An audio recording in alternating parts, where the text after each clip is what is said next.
Good morning बच्चों। मैं अभिषेक मिश्र, PGT chemistry, आज 12th क्लास के लिए अपना अगला टॉपिक लेकर, जैसा कि आप जानते हैं हमने लास्ट क्लास में एल्कोहल, फिनॉल और ईथर इनकी प्रिपरेशन का जिक्र किया था, एल्कोहल की प्रॉपर्टीज बताई थी। तो आज की क्लास में हम जिक्र करेंगे chemical properties of phenol and ether.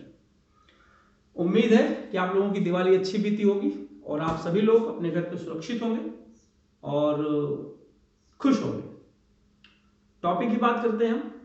Topic में हमारा different chemical reaction of phenol यहां रिप्रेजेंट किया गया कि फिनॉल किससे किससे रिएक्शन करता है। इन सबके पहले एसिडिटी ऑफ फिनॉल है, जिसका जिक्र हम लास्ट क्लास में कर चुके हैं। हम सिर्फ यहां फिनॉल की केमिकल रिएक्शन देखेंगे और उसके बाद ईथर की केमिकल रिएक्शन देखेंगे। सबसे पहली केमिकल रिएक्शन, अगर हम जिंक डस्ट से फिनॉल की रिएक्शन करें तो ये जो जिंक है इस फिनॉल के ऑक्सीजन से रिएक्शन करके जिंक ऑक्साइड बना के हट जाएगा और ये फिनॉल आपका जिंक में बेंजीन में रिड्यूस हो जाएगा।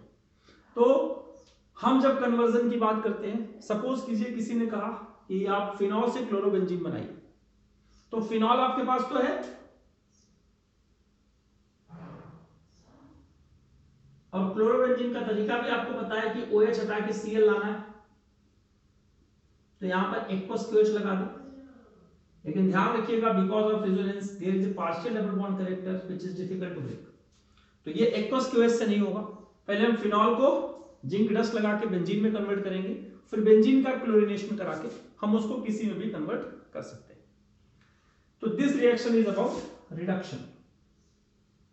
ऑक्सीडेशन की बात करें तो जब फिनॉल की रिएक्शन सोडियम डाइक्रोमेट Na2Cr2O7 से कराई जाती है इन प्रेजेंस ऑफ H2SO4 यानी एसिडिक मीडियम में, देन बेंजोक्विनोन बनता है।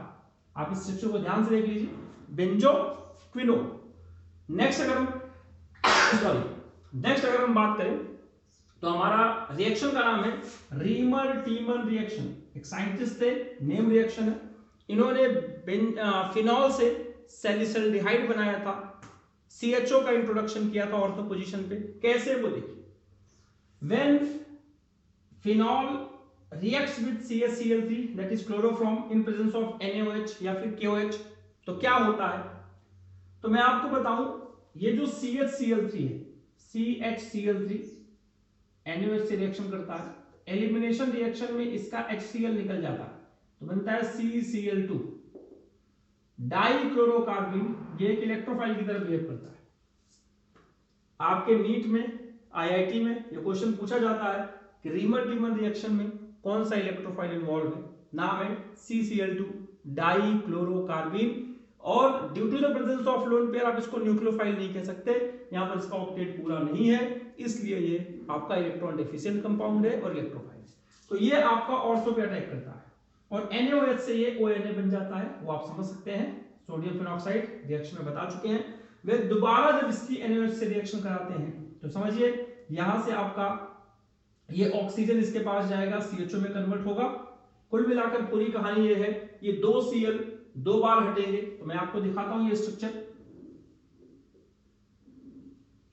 इसके पास, हमारे पास 2 Cl हैं और एक्वस QH लगाया तो ये हट के OH आएगा, ये भी हट के OH आएगा और 2 OH एक कार्बन पे नहीं रह सकते तो CHO यहां पे आ जाएगा, H2O निकल जाएगा। तो इससे इंट्रोडक्शन हुआ आपका एल्डिहाइड का ऑर्थो पोजीशन पे और हाइड्रोलिसिस कराई तो वापस फिनॉल में कन्वर्ट हो गया। स्ट्रक्चर बना सैलिसल्डिहाइड, SALISYLDEHYDE। अब इसी को बोलते हैं 2 हाइड्रोक्सी बेंजल्डिहाइड। अब यहां पर बेंजल्डिहाइड की CHO की प्रियोरिटी ज्यादा है अल्कोहल से, 2 पे हाइड्रोक्सी बेंजल्डिहाइड, ये आप समझिए। नेक्स्ट रिएक्शन सिमिलरली कोल्वे रिएक्शन बोला गया, हमने यहां KR लिखा हुआ है, कोल्वे एक साइंटिस्ट थे। कोल्वे रिएक्शन में क्या होता है, ये फिनॉल NaOH से रिएक्शन करता है तो ONA बनता है, जैसे ऊपर बना था। अब इसकी रिएक्शन हम CO2 से कराते हैं followed by hydrolysis in acidic medium. तो CO2 जो अटैक करता है ऑर्थो पोजीशन पर COOH बनाता है और हाइड्रोलिसिस जब हो जाती है तो ONA कन्वर्ट हो जाता है OH में, जैसे ऊपर हुआ। अब this reaction is for the formation of salicylic acid या फिर 2 hydroxy benzoic acid from phenol. Reaction is said to be Kolbe reaction. और आपको याद होगा इसी का हम एसेटाइलेशन करा दें, एसेटाइलेशन लास्ट क्लास में कराया था तो एस्पिरिन बना था। आप लास्ट वीडियो ध्यान से देखिएगा। तो एग्जाम में आता है फिनॉल से एस्पिरिन कैसे बनाएंगे। तो by using the Kolbe reaction we can convert the phenol into salicylic acid and then the salicylic acid undergoes acetylation reaction, the product formed is known as aspirin। ये conversion आती है exam में, समझिएगा। तो ये इंपॉर्टेंट रिएक्शन थी। अब हम बात करते हैं electrophilic substitution reaction in phenol. आपको पता होगा कि इलेक्ट्रोफिलिक सब्स्टिट्यूशन रिएक्शन के लिए रेजोनेंस का स्ट्रक्चर 11th क्लास से आप सीखते आ रहे हैं कि जब कोई इलेक्ट्रोफाइल फिनॉल पे अटैक करता है तो due to the presence of electron donating group, यहां पर आपका नेगेटिव चार्ज आता है, पॉजिटिव नहीं आएगा। यहां पर ऑर्थो पे पैरा पे नेगेटिव चार्ज आता है। दिस इज द रीजन कि कोई इलेक्ट्रोफाइल जब अटैक करेगा या तो ऑर्थो पे करेगा या तो पैरा पे करेगा।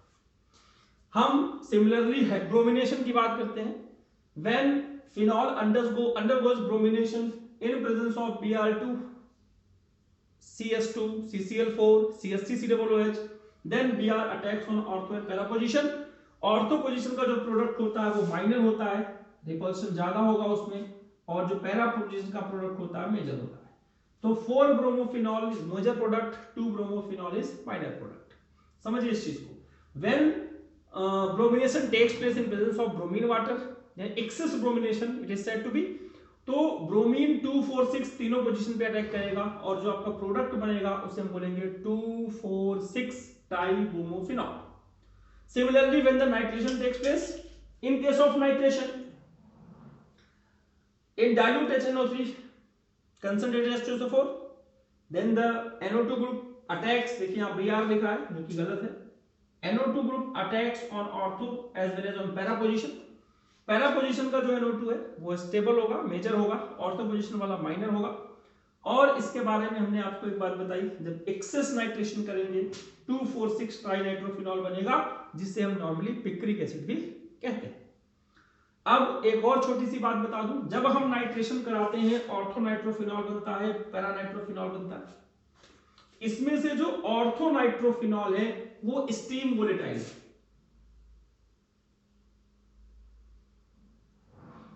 ऑर्थो नाइट्रोफिनॉल जो होता है वो स्टीम वोलेटाइल है। क्यों? क्योंकि इसमें इंट्रामोलिकुलर H बॉन्ड होता है जिसके कारण इसका बॉइलिंग पॉइंट लो होगा। और जो पैरा नाइट्रोफिनॉल है उसका बॉइलिंग पॉइंट हाई होगा। क्यों? क्योंकि इसमें इंटरमोलिकुलर H बॉन्ड होता है। More than 2 paranitrophenol interacts each other, surface area increase करता है और यहाँ पर एक ही मॉलिक्यूल होता है जिसमें स्फेरिकल शेप आता है और बॉइलिंग पॉइंट कम हो जाता है due to decrease in surface area. तो ये आपका इंपॉर्टेंट क्वेश्चन है कि out of ortho nitrophenol and paranitrophenol which one is steam volatile and why? Then the answer is कि ortho nitrophenol is steam volatile due to low boiling point. और low boiling point का reason क्या है? इसका spherical shape आता है, intramolecular bond होता है जिसके कारण उसका बॉइलिंग पॉइंट कम हो जाता है। तो ये सारा स्ट्रक्चर, इतनी ही रिएक्शन आपको फिनॉल में समझनी है। आपने देखा ये नाइट्रेशन की रिएक्शन, ये ब्रोमिनेशन की रिएक्शन, ये आपको वैसे ही मिल गई जैसे वहां पे हमने पढ़ी थी। इसी को अगर मैं कन्वर्ट कर दूं ईथर में, तो सिमिलरली ईथर भी आपका ऑर्थो और पैरा रिएक्टिंग होगा, क्योंकि ईथर में भी ऑर्थो पोजीशन पर, पैरा पोजीशन पर नेगेटिव चार्ज आएंगे because of plus are effect. और अब हम यहां पर इसको हम ईथर में कन्वर्ट कर दें, एनिसॉल बना दें, यानी यहां पर हम ये लिख दें एनिसॉल। यहां पे OCH3 आपका स्ट्रक्चर बन जाएगा। और जब इसका हम सिंपल ब्रोमिनेशन कराएंगे तो ये आपका ऑर्थो और पैरा पर ब्रोमीन जाएगा, रिएजेंट चेंज नहीं होता। और यहां पर एक्सेस ब्रोमिनेशन का आपके कोर्स में जिक्र नहीं है, यानी सेकेंड रिएक्शन का जिक्र आपका नहीं होगा। और जब इसका हम नाइट्रेशन कराएंगे तो उन्होंने कहा कि नाइट्रेशन में भी एक्सेस नाइट्रेशन का जिक्र नहीं है, हम कंसंट्रेट लगाएंगे, डाइल्यूट लगाएंगे, तब भी आपका ऑर्थो और पैरा नाइट्रो एनिसॉल ही बनेगा। OH को कन्वर्ट कर दीजिए CH3 में। बल्कियर ग्रुप के कारण ऐसा होता है कि वो तीनों जगह अटैक नहीं करता है। हम यहाँ कंसंट्रेटेड HNO3 भी लगेंगे तो भी हमारा यही स्ट्रक्चर बनेगा। इसमें हमने एक और रिएक्शन देखी, Friedel craft alkylation and acetylation, CH3Cl in presence of anhydrous AlCl3, यहाँ पर CH3COCl in presence of anhydrous AlCl3, ये रिएक्शन आप देख चुके हैं। This is called Friedel craft reaction. ऊपर वाला एल्काइलेशन है और नीचे वाला एसिटाइलेशन है।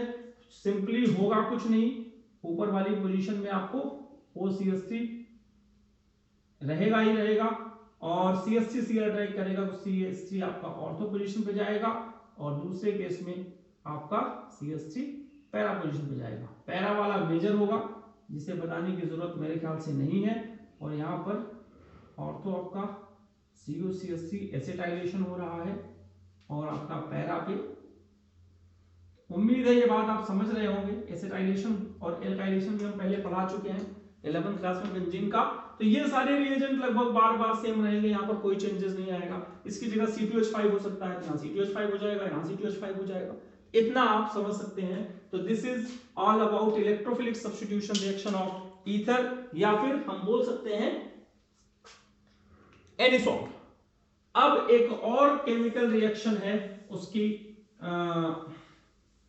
ईथर की, जिसमें हम ईथर की रिएक्शन HI से कराते हैं, HBr से कराते हैं, HCl से कराते हैं। तो टॉपिक बता देते हैं ईथर की केमिकल रिएक्शन में कि रिएक्शन विद HI, आपको याद होगा इसकी रिएक्शन ROR हमने यहां पर लिया था, HX ले लेते हैं, HI न लेके। मैकेनिज्म मैंने आपको बताई थी कि एक में RH बनता है, एक में ROH बनता है।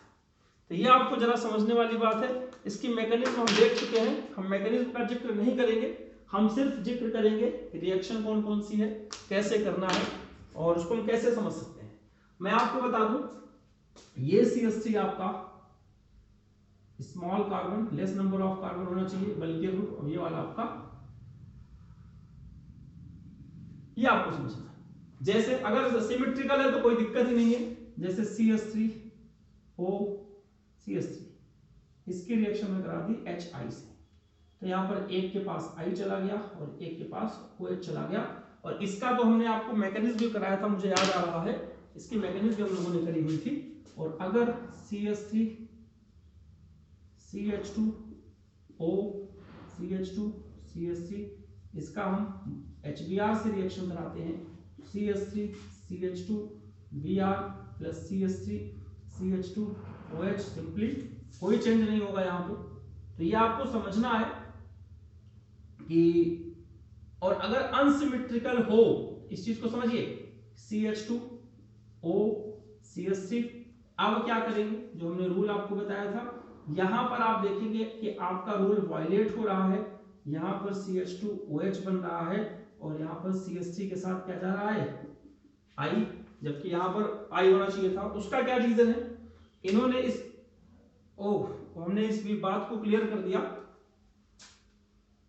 यहां पर I आएगा, यहां पर OH आएगा, अभी रूल का वायलेशन नहीं है। आप इस चीज को समझिए, अगर ये वाला बॉन्ड टूटेगा तो यहां पर नेगेटिव चार्ज आएगा, और ये नेगेटिव चार्ज इस रिंग पर नहीं जाएगा, डिस्टेंस ज्यादा है। और अगर ये वाला बॉन्ड टूट जाए तो यहां पर प्लस चार्ज आएगा, और प्लस चार्ज रेजोनेंस स्टेबलाइज्ड होगा, तो प्लस वाले पे अटैक कौन करेगा, I। ये समझिएगा, कुछ ऐसे इंपॉर्टेंट रिएक्शंस हैं। हम एनिसॉल की ही बात कर लेते हैं, HI की, तो ध्यान से देखिएगा। अब बड़े वाले के पास आपका OH गया, क्यों गया अभी हम जिक्र कर लेते हैं। ये बॉन्ड टूटने का कोई चांस ही नहीं है, रेजोनेंस होगा, पार्शियल डबल बॉन्ड करेक्टर होगा, तो O और H के बीच का बॉन्ड टूटेगा, तो O और C के बीच का बॉन्ड टूटेगा, तो C के पास पॉजिटिव आएगा, O के पास नेगेटिव आएगा, तो नेगेटिव वाले के पास H जाएगा, पॉजिटिव वाले के पास I जाएगा। इसी तरह अगर हम बात करें, यही हमें समझना है कि अगर कोई बल्कियर ग्रुप है, अनसिमेट्रिकल एल्कीन, इसका कॉमन नेम लिखते हैं वो टर्सरी ब्यूटाइल, यानी ये पूरा आपका टर्सरी ब्यूटाइल है, और ये मिथाइल ईथर। तो समझिएगा, इसकी रिएक्शन जब HI से कराते हैं तो याद रखिएगा, जब ये वाला बॉन्ड टूटता है बल्कियर वाला, तो इस पे प्लस चार्ज आता है। प्लस चार्ज पर कौन अटैक करेगा, I नेगेटिव वाला, और जो छोटा वाला जाता है अल्कोहल के साथ। इस तरह बल्कियर ग्रुप अगर प्रेजेंट रहेंगे तो आपको कार्बोनियम आयन की स्टेबिलिटी चेक करनी होगी।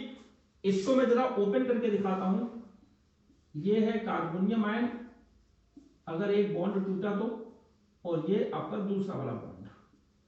अगर इधर से हम तोड़ते हैं तो टर्सरी ब्यूटॉक्साइड बनता है और CH3 पर प्लस आता है। ये लेस स्टेबल है और ये हाईली स्टेबल है, इसलिए ये बनता है और इस पर आपका निगेटिव वाला अटैक करता है। ये वाला ब्रेकिंग नहीं होती क्योंकि उससे स्टेबिलिटी कम हो जाती है। इसी तरह इसी स्ट्रक्चर को मैं एक्सप्लेन करके बता दूं आपको। ये जो एक्सेप्शन वाली चीजें हैं पेपर में ज्यादा आती हैं, यहां पर ऐसे भी एग्जाम में लिखा हुआ आता है, यहाँ पे C2H5 कर दिया, टर्सरी ब्यूटाइल इथाइल ईथर, तो यहाँ पर कुछ नहीं होगा। बस आपको इस चीज को समझना है कि यहाँ C2H5 हो जाएगा, बाकी एज इट इज सेम रहेगा। तो इस तरह से आप देख सकते हैं कि एल्कोहल, फिनॉल, ईथर, इनकी प्रिपरेशन हमने देखी, प्रॉपर्टीज देखी, और इनके कुछ यूजेस भी आपको हमने बताए। कन्वर्जन का आपको स्पेशली ध्यान रखना है, मैकेनिज्म का स्पेशली इस लेसन में ध्यान रखना है, और कुछ रीजनिंग के क्वेश्चन कि अल्कोहल और फिनॉल में ज्यादा एसिडिक कौन है, क्यों है, या फिर ऑर्थोनाइट्रोफिनॉल या फिर ऑर्थोब्रोमोफिनॉल में कौन ज्यादा एसिडिक है, या फिर किसका बॉइलिंग पॉइंट ज्यादा है, क्यों है, उन सब का रीजन आपको समझना है। और वो भी डिपेंड करता है H बॉन्ड बन रहा है कि नहीं बन रहा। उम्मीद है आपको ये चैप्टर समझ में आया होगा। हमारे पुराने वीडियोस आप लोग जरूर देख लीजिए। मैंने देखा है अभी तक उसमें सभी बच्चों ने अटेम्प्ट नहीं किया है। मैं चाहता हूं कि सारे बच्चे उसको देखें, जितना लाभ ले सकते हैं लें। बाकी अगर कोई आपको पर्सनल डाउट होता है तो आप हमसे ग्रुप में, अपने क्लास के ग्रुप में अपने कमेंट कर सकते हैं, अपने डाउट्स पूछ सकते हैं। और आज की क्लास हम यहीं पर कंप्लीट करते हैं। उम्मीद है कि आप लोग कोरोना से अपने आप को सुरक्षित रखेंगे, सोशल डिस्टेंसिंग का पालन करेंगे। आपकी सुरक्षा में ही देश का भविष्य निहित है, इसलिए अपने आप को सुरक्षित रखिए और जितना भी हो सके ऑनलाइन टीचिंग के माध्यम से अपने कंटेंट को एनरिच करते रहिए। तो आज की क्लास में बस इतना ही, बाकी अगली क्लास में। धन्यवाद।